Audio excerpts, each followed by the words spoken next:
女孩本来可以上课睡觉，可她非要假装认真听课，然后偷偷的在课桌底下捏握力气，直到捏够500多下。本以为她这样做是为了霸凌同学，没想到放学后，女孩却直接跑去参加摔跤比赛，还是跟一群男生比，这不是自讨苦吃吗？可看着前面3个身形魁梧的摔跤手，女孩竟然都瞧不上眼，反而选择了最强壮的一个。那家伙一身横肉，一看就是身经百战，观众们都惊呆了，他们觉得这姑娘8成是个疯子，非要给自己找不痛快。但一旁的父亲却满脸淡定，似乎认为女儿这次赢定了。随着裁判拍手示意，这场实力悬殊的摔跤比赛正式开始。然而令人诧异的是，女孩不仅身手矫健，动作敏捷，爆发力也丝毫不输于对面的男孩。几番较量过后，她不仅没让男孩占到任何便宜，还把他狠狠地推出了圈外，直接赢下了第1回合。你连一个女孩都打不过吗？听完教练的话，男孩瞬间就变得杀气腾腾。裁判刚吹完哨，他就恶狠狠地冲向女孩，一个巴掌便拍了上去，这让全场的观众们都唏嘘不已。女孩的心态也被扰乱，但这正是男孩真正的目的。接下来他抓住机会，不仅出手变得十分狠辣，还把各种摔跤技巧都使了出来。即使女孩实力不凡，还是被他压在身下无法动弹，遗憾地输掉了比赛。不过女孩的英勇表现却让在场的所有人都刮目相看，一个富豪更是打破规定，直接奖励了她50卢比。这一战，女孩虽败犹荣，从此她便开始四处征战，专挑强壮的男孩子下手，几乎场场都能取胜。可父亲为何如此疯狂，非要逼着女儿跟一群男孩子摔跤？原来，在这个崇尚摔跤的小镇，生女儿就是男人一辈子最大的耻辱。作为曾经的全国摔跤冠军，辛格更是希望自己能生个男孩，这样他就能亲自教儿子摔跤，直到为国家赢得1枚金牌。可老天爷偏偏就喜欢开玩笑，第一胎就让他生了个女儿。不久后，这消息就传遍了整个村子，村里人个个都是热心肠，为了帮辛格生个儿子，他们便纷纷献出了自己的秘方，有让辛格求神拜佛的，也有给他推荐印度神药的。最离谱的就是让他的妻子给黑牛喂甜点，还必须让牛在日出前吃掉，真是什么怪招都有。而等到妻子生孩子那天，所有人都自信满满的来到了现场，似乎认定这回绝对能生个儿子，结果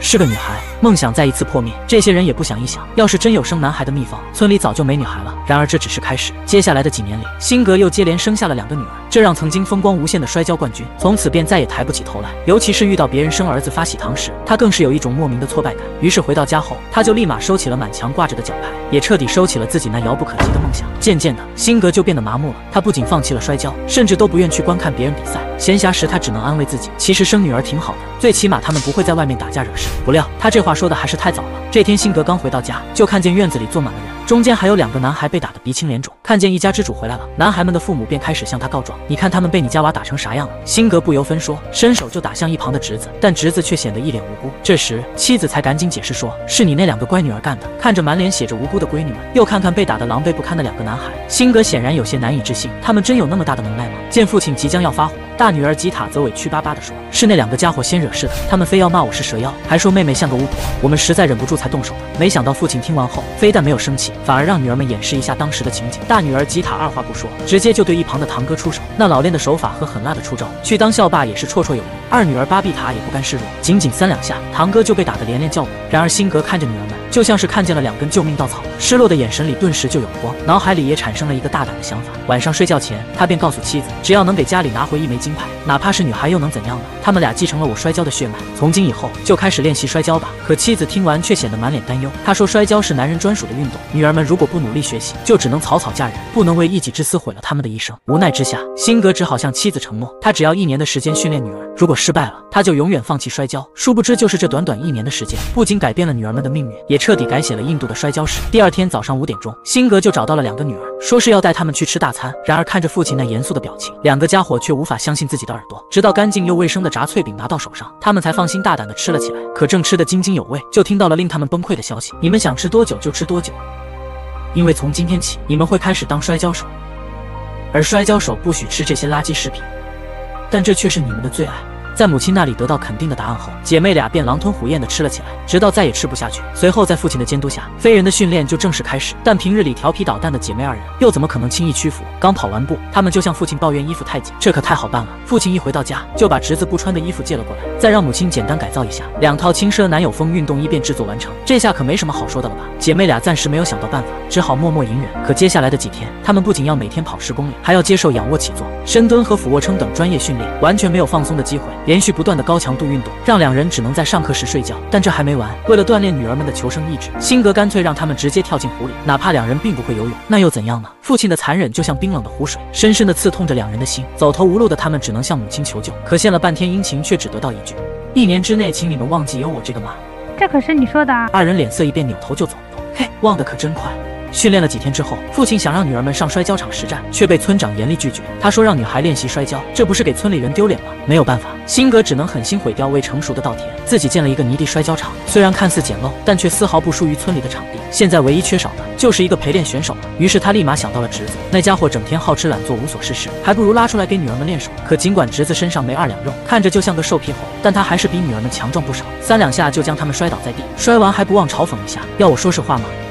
再来10个都不够我打的。”辛格表面上虽然很生气，但他其实更心疼女儿，所以到了晚上，他便默默地跑到女儿的床边，温柔地帮他们按摩双脚，完全没有了白天那副严厉的面容，这让身后的妻子很是不解。可辛格却说，教练和父亲的身份只能选择一个，为了女儿的未来和前途，他必须做一个严格的教练。然而第2天训练时，姐妹俩依旧被侄子摔得很惨，两人就跟没吃饭一样，完全没有那天打架时的狠劲儿。这时的辛格才反应过来，男女之间存在着天然的差距，要想让女儿们赢过男孩，不仅需要超长的训练和坚韧的毅力，更需要及时补充营养。可妻子偏偏是个素食主义者，自从断了零食后，女儿们就没吃过半点荤腥，看来这次只能自己动手开小灶了。于是吃晚饭前，辛格便跑到市场上买鸡肉，没钱也不要紧，110斤的鸡肉直接砍价到20，剩下的80就当是代言费，到时候女儿出名了，就能靠他们的名气大赚一笔，这买卖稳赚不赔啊！老板虽然感觉自己被当成了韭菜，但他还是心动了。40 कर देते तो 25 से 1 धेला ऊपर ना दूंगा。殊不知，就是这次看似亏本的买卖，却让老板日后赚得盆满钵满。回到家，父亲就迫不及待地开始腌制鸡肉，可母亲却显得满脸嫌弃，甚至说他连煮肉用的锅都不想要了。说完还不忘拿侄子出气，真是个大冤种。有了鸡肉，女儿们的身体素质总算能跟上了，但随之而来的便是各种各样的风言风语。村里人都认为女孩就该洗衣做饭，穿着短裤跟男孩摔跤，一点羞耻心都没有。妻子也担心女儿们嫁不出去，回家就向辛格抱怨。然而辛格却说，我会让女儿们变得很能干，到时候好男人随便挑，咱这好白菜可不能让猪拱了。这话说的确实没错，不过女儿们经历的太少，不一定理解父亲的良苦用心，便找各种理由逃避训练。可无论两人如何狡辩，都被父亲一口回绝。眼见偷懒无望，大女儿吉塔还想着争取一下，便说泥地里摔跤损坏了他们的头发，不仅经常脱发，还惹得一头虱子。父亲一听，觉得这确实是个问题，就让女儿们明天5点集合。既然长头发碍事，那剪短不就行了吗？尽管吉塔苦苦哀求，承诺他们以后会好好训练，父亲还是满脸严肃，直接命理发匠开始动手。看着眼前如此变态的父亲，理发匠都有些于心不忍，可他也无可奈何，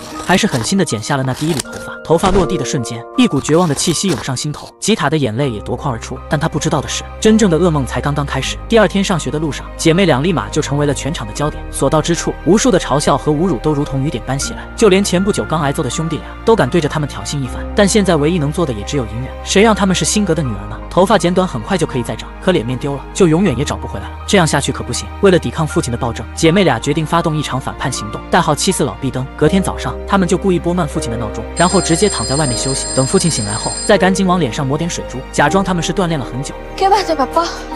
आज लेट हो गए? उम्र होगी। 等到了晚上，他们又会把灯泡短路，黑灯瞎火的就不用训练了。 ये बल्ब रोज फ्यूज किस तरह हो जाता है? क्वालिटी पापा जी, क्वालिटी।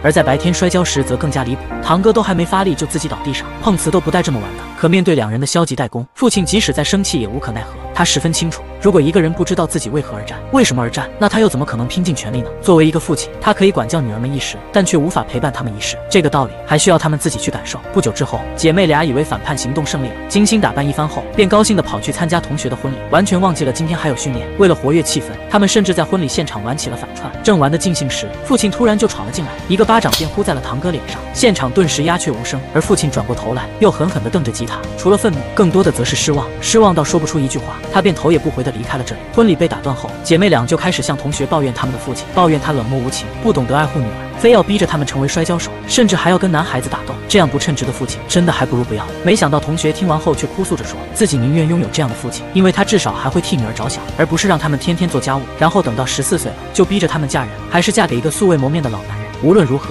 你们父亲认为你们是他的孩子，他忍受你们发脾气，给你们遮风挡雨，是为了让你们有未来，有自己的人生。他又做错了什么？听完同学的话，姐妹俩终于恍然大悟，在这个重男轻女的社会，父亲是顶着多大的压力和误解，才让两人拥有了改变命运的机会。可他们却只顾一时的享乐，完全不明白父亲的一番好意，这是有多么的愚蠢和无知啊！看来是时候做出改变了。第2天一大早，父亲还没有起床，姐妹俩就早早的跑去训练。这一次，他们不仅没有任何的抱怨和嫌弃，还比以前更加刻苦，就连上课时都不舍得睡觉，而是偷偷的在课桌底下捏握力气。没过几天，吉塔的力量和技巧就都超过了堂哥，只是轻松几招就能把对方狠狠地摔在地上，摔完还不忘跟妹妹庆祝一下。看着面前心狠手辣的父女3人，堂哥瞬间就无语了，为什么受伤的总是我？眼看时机成熟，父亲便决定带着吉塔去参加摔跤比赛。他们信心满满的来到报名处，结果刚说出吉塔的名字，主办方就笑不活了，竟然让女孩来参赛，你们家实在是没男人了吗？随后他们更是讽刺道：“先生，如果这里举办烹饪比赛，我一定让吉塔参赛，但这可是摔跤啊！”父亲听见他们的侮辱，挽起袖子就想动手，但是在最后一刻，他还是恢复了理智。毕竟想让人们改变观念是很难的，不行就去别处报名吧。不料几人刚离开没多远，主办方就叫住了他们。原来是老板发现了商机，让女孩上场摔跤，这是比赛中从没出现过的，更何况是女孩跟男孩比。要是花功夫好好宣传一下，门票还不得卖爆了？果不其然，这消息一出，很快就吸引了大量吃瓜群众。仅仅半个小时，摔跤场就被围得水泄不通，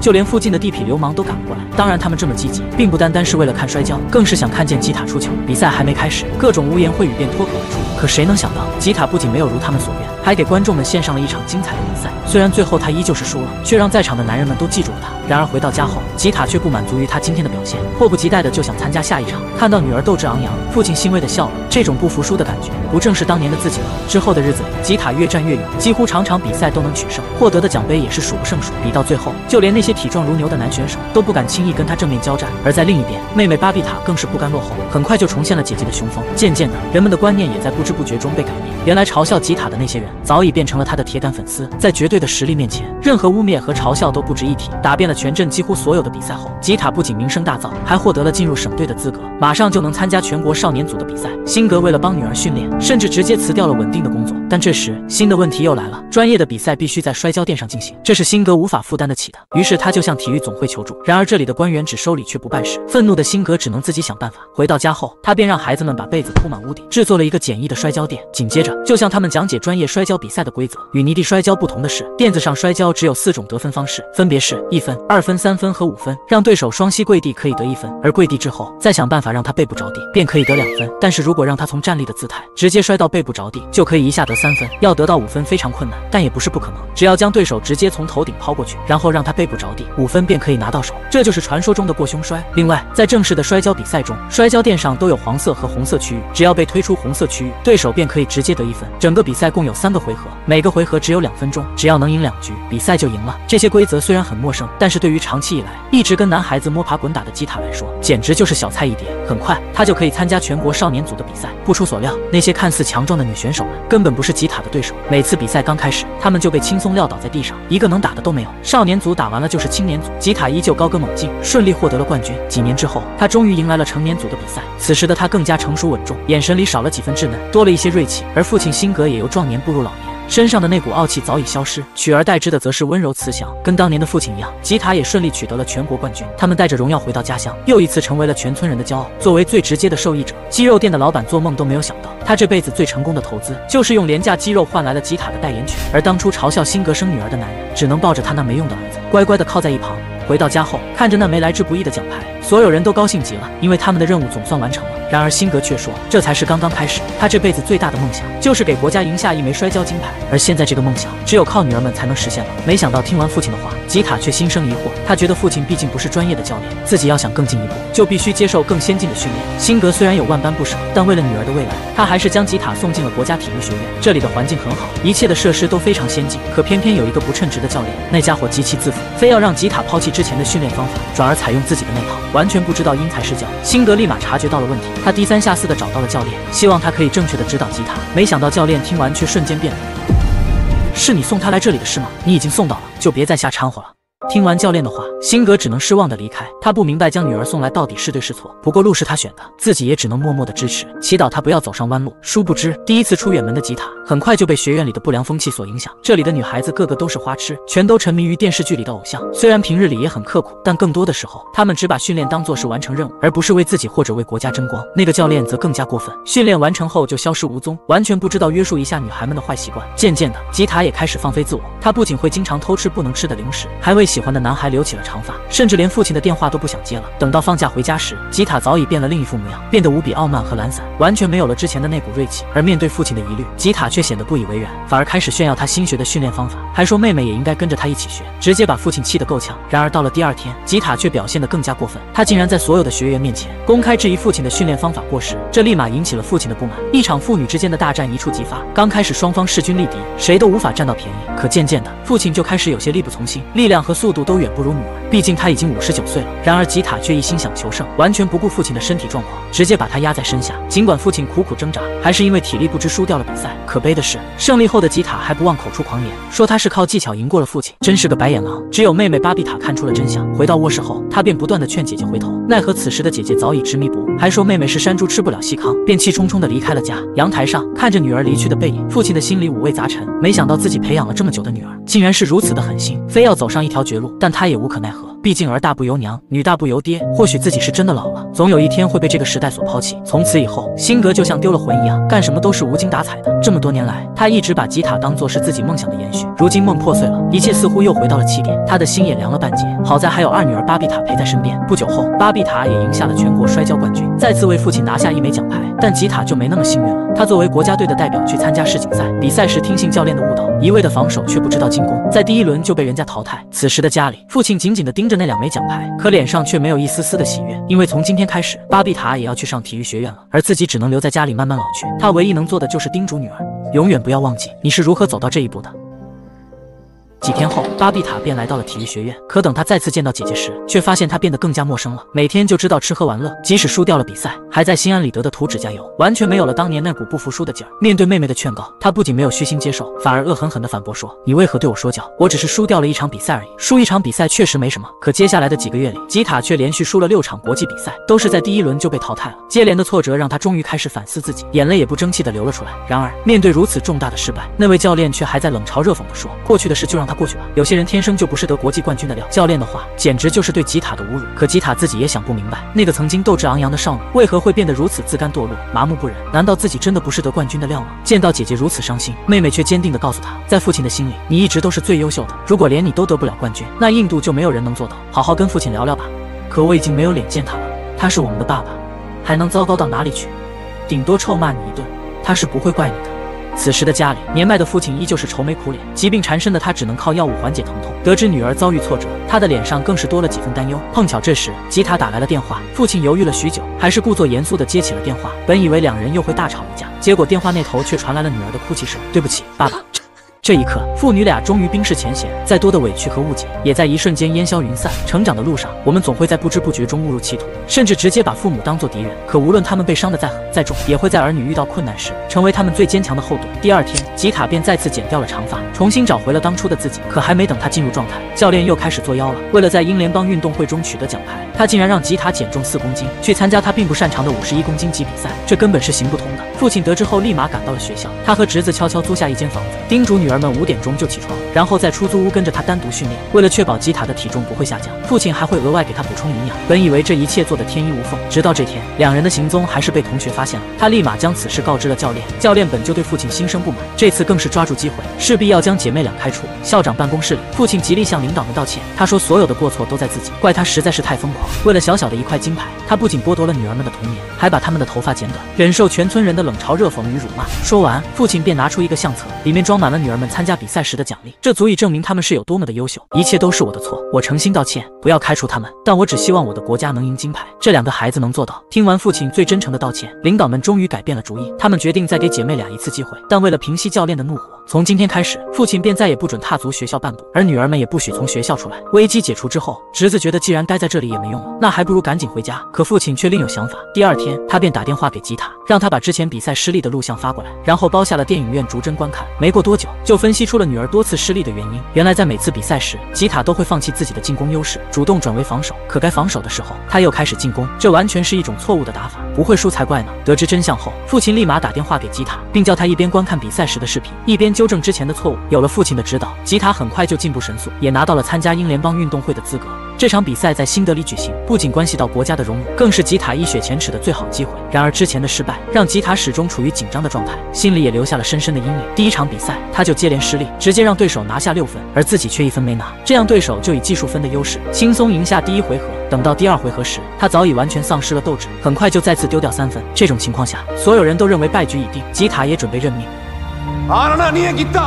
父亲的提醒及时而有效，立马就让吉塔恢复了斗志。虽然他早已落后3分，但还是拼命与对手厮杀起来，状态也在一点点恢复。片刻过后，他便用2个背摔拿下5分，惊险赢下了第2回合。此时吉塔士气正盛，本应该乘胜追击，持续猛攻，可那教练又开始胡乱指导，非要让他转攻为守。父亲实在是看不下去了，只能大声提醒女儿继续进攻。有了父亲的支持，吉塔在第3回合主动出击，迅速就拿下了3分。不过对手也不是吃素的，立马便将比分追了回来。但吉塔依旧丝毫不慌，即使比分被追平，也没有放弃进攻。最终，他在倒计时结束前抓准时机，一个漂亮的别腿摔拿下3分，成功锁定了胜局。这一刻，那个曾经的王者又回来了。历经了多次的挫折与失败，吉塔终于打破魔咒，战胜了自己内心的恐惧。所有人都为他感到高兴和自豪，尤其是他的父亲。然而看着聚光灯下的那位父亲，教练却显得极为不满，心里便开始暗暗谋划着什么。不久后，吉塔一路高歌猛进，很快就顺利闯进了半决赛。这一战，他的对手黑妹是出了名的狠辣，曾取得过2次世界冠军，所以父亲一改之前的战术，让吉塔以防守为主，直到对方心浮气躁露出破绽。可教练却偏偏反其道而行之，非让吉塔主动进攻，这无异于以卵击石，明显是不可取的。所以吉塔依旧采取了父亲的战术，在第1回合就严防死守。然而黑妹在多次进攻无果的情况下，突然采用犯规战术，直接扣住吉塔的手腕，导致他痛苦不堪。尽管吉塔之后继续防守，还是被黑妹抓住机会，直接拿下了3分，输掉了第1回合。不过问题不大，有了第1局的经验，吉塔早已摸清了黑妹的套路。第2回合时，他防守做的几乎是水泄不通，而黑妹的防守也十分稳固，导致赛程过半双方依旧是无法得分。长久的僵持之下，就看谁先会露出破绽。终于在时间还剩24秒时，心浮气躁的黑妹沉不住气了，她依靠体力优势发起了多次进攻，直接将自己的弱点暴露了出来。这意味着吉塔的机会来了，他抓住时机，一个过肩摔便撂倒了黑妹，成功拿下了第2回合。等到第3回合时，双方都变得极为谨慎，几番较量之后都无法攻破对方的防线，直到倒计时结束，比分依旧是0比0。这种情况下，只能通过抛币结果决定攻守，也就是人们常说的强制性情报比赛。抛币选出的一方可以获得进攻权，预先抱住对方的一条大腿，并在30秒内展开进攻，进攻方有99%的胜算赢得比赛。有时候运气也是实力的一部分，可吉塔偏偏没那么好运，抛币落下红色朝上，黑妹获得了进攻权，这下彻底完了。在对方本就强势的情况下，吉塔几乎不可能取胜。现在他唯一能做的只有背水一战。随着一声哨响，黑妹立马发起了猛攻，马上就要将吉塔抛过头顶。可关键时刻，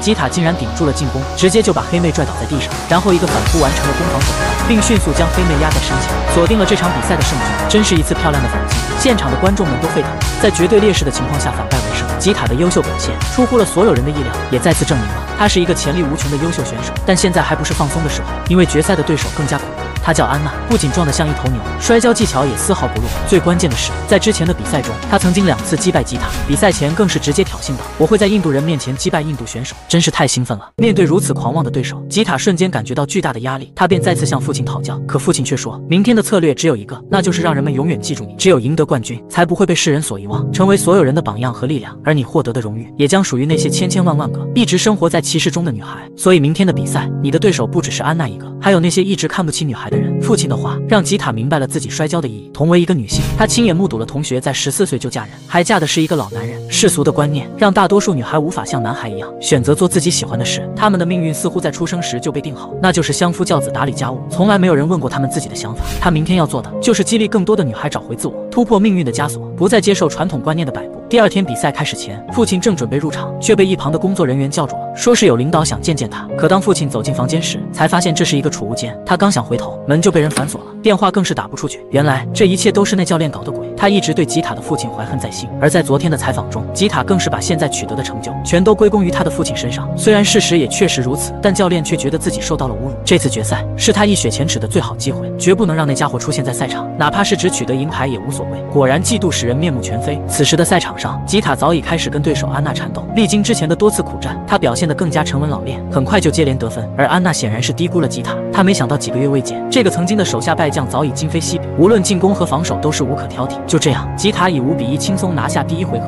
可下场休息时，他却发现父亲还是没有出现，而一旁的堂哥也不知道怎么回事，没有父亲到场坐镇，吉塔就像是丢了魂一样。第2回合刚开始，他的攻势虽然依旧猛烈，迅速就拿下了3分，但始终是有点心不在焉的样子。在一次抱腿摔拿下1分后，他本来可以乘胜追击，直接靠技术分优势取胜，却因为力不从心错失良机，战斗力也直线下降。这立马让对手安娜抓住了破绽，她直接出手反攻，先是一个别腿摔拿下1分，接着又是抱腿转摔再得2分。现在时间还剩下18秒，吉塔依旧领先1分，但他却早已手忙脚乱，防守也变得破绽百出。安娜再次抓住机会，一个过肩摔直接拿下3分，成功扭转了败局。第2回合结束，此时无论是场内场外，所有人都为吉塔而感到惋惜，也开始为他担忧。储物间里的父亲更是心急如焚，但他也无可奈何。自己不可能永远陪着女儿。如果他这一次能够化解危机，那才算是真正的成功。可看到父亲依旧没有出现，吉塔始终无法集中精力，而对手安娜却显得斗志昂扬。第3回合一开场就发起了猛攻，尽管吉塔极力防守，还是被一个抱摔撂倒在地，一下就丢了3分。但这只是开始，之后安娜的发挥更加稳定，不仅多次化解了吉塔的攻势，还顺势又拿下1分。哪怕吉塔使尽浑身解数，也仅仅追回了1分。然而安娜却丝毫没有松懈，不仅再次将比分拉大，还把吉塔压在身下无法动弹。现在比分是1比5，吉塔几乎是没有机会取胜。可自己好不容易走到今天，难道现在就要认命吗？那父亲的梦想、家人的嘱托、女孩们未来的希望，又要靠谁去实现呢？就在这时，一个熟悉的声音突然在他脑海中响起。